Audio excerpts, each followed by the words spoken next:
I'm sipping out of Sylvester and looking like Tweety. Fuck with me. What is up and what is good, YouTube, the World Wide Web? As you guys can see in Full Life HD, it is your host with the most, Paul Cantu, back at you guys with a new episode of Sneaker Steals. Now this actually is going to be more of a sneaker story as opposed to the steal, because I got these shoes for completely motherfucking free. Before I get into them, I just want to thank all you guys who have been supporting and watching all of my videos. I definitely do appreciate it. And if you guys just watch my hyped on videos where I find J's or other shit, please go ahead and take the time to watch my other vids because they're equally as good and very well edited. So yeah, watch yesterday's video because it's fucking fire. Anyways, let's get into the shoe right now so you guys know exactly what I'm talking about. I got...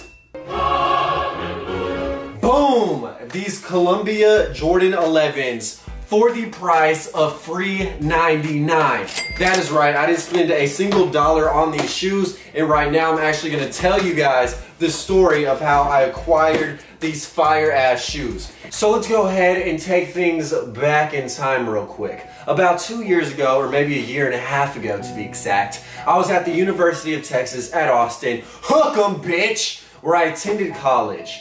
And I was walking through the dormitory and my homie is like, yo, Paul, dope ass shoes you got on. I'm like, yo, thanks dog, they the ASIC Gel Like 3s red. You already know, you trying to fuck with your boy. I know these some dope ass shoes, you feel me? And so he's like, yeah, they are, can I borrow them? Now being a generous human, I usually do let people borrow my shit because I have a crazy ass vintage clothing collection. So if you're going to a Hawaiian party, a military themed party, a fucking 90s sports themed party, I got what you need, you feel me? So I would always let people borrow shit and they're just the homie. So I was like, I don't give a fuck, you know, just bring me this shit back, don't damage it, and we good. So the homie had the shoes for about 3 days. I'm just gonna call him D in this case. He had that D.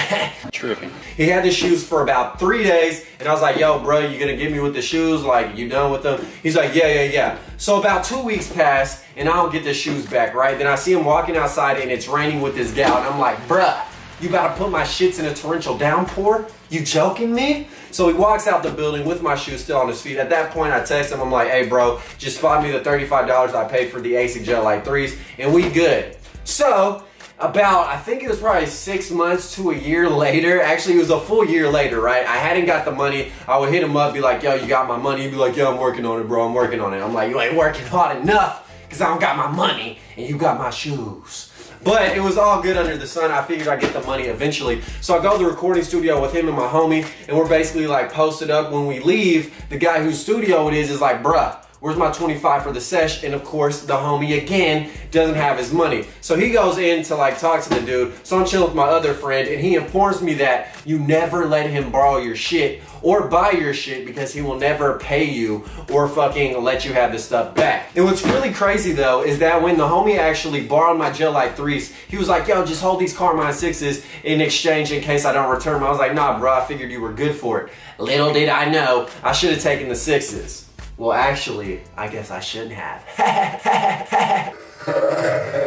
Shut the fuck up, bitch! Now, to bring the story 110% full circle, a year ago, around November of this same time, if I'm correct, I was chilling in my room, get a knock on the door. It's the homie D, right? So I let him in. I'm like, you got my money, blah, blah. He's like, nah. But then he looks at my clothing collection, because of course I got that fire. And he's like, damn, this is a dope jacket. It was sent to me by a company. He's like, this is another dope jacket that I copped for $1. And so basically I spent $1 on these items, right? He's like, can I buy both? I'm like, dog, you still owe me money for the Gel Like 3s. So he's like, I'll slide you 70 bucks for all these items. So I'm like, okay, that sounds about right. He's like, can I wear this one today? And I'm like, I don't want this same shit to happen. So I was like, yeah, but I'm gonna get something to hold. And he was like, all right, bet. So he takes the jacket, is in his room. He's gonna come bring a pair of J's to my room. So I'm chilling for about 15 minutes. I'm like,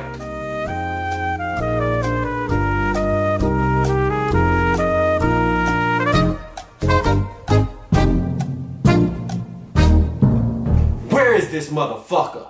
So basically he was still in his room. I take my ass out of my room, knock on his door. He's in there chilling. I'm like, bro, I need to hold something because you still owe me money for the Gel Like 3s. I look on his floor. What do I see? I see these amazing ass Columbia 11s in fucking brand new condition. I'm like, let me hold these because I know that he would want these. So I was like, I will get my money for sure if I grab the rarest pair of shoes that I see and the most hyped on / expensive at the time. So I grabbed these shoes right hither and basically he never paid me, so I got a free pair of Columbia Jordan 11s. So low-key, I kind of got finessed for my ASIC Jetlag 3s, but the Finesse-E became the Finesse-er in this case. And I haven't actually worn these because I was like figuring some hope on a wish on a prayer that maybe he'd miraculously slide me my $70, but it never has happened. So basically, I exchanged $36 worth of goods that I spent for this pair of shoes. So I guess they're technically not free, but for the goods I exchanged, I spent 35 bucks. Biatch. So yeah, these are very clean, and I figured it's been about 2 years since the original deal went down, so it's about damn time that I actually rock and shock these clean ass pair of J's. So yes, kids, sometimes you can acquire some fire for the extra low though. And I highly recommend that you guys grab an item if you let any friend borrow your shit, because you never know if they're gonna go broke or something. Either way, man, that's a dope little story behind my Columbia 11s right here. They're in a very pristine quality, as you guys can tell. Fucking brand new. I can lick the bottom of these and catch a couple of diseases, but not a whole host of them. If you guys enjoyed this video, like, comment, and subscribe. Stay tuned for more Flame Fire content coming soon. It's your host with the most, Paul Cantu, signing out saying peace and love. I will catch y'all next time. Watch all my fucking videos, and please support more than just the hyped on shit, because let's be real, there's a lot more creative shit I got to offer. I'm out. Killing these songs, leaving a bloody life I roost to. And I'm in it to win it, so I'm somebody that you should get used to.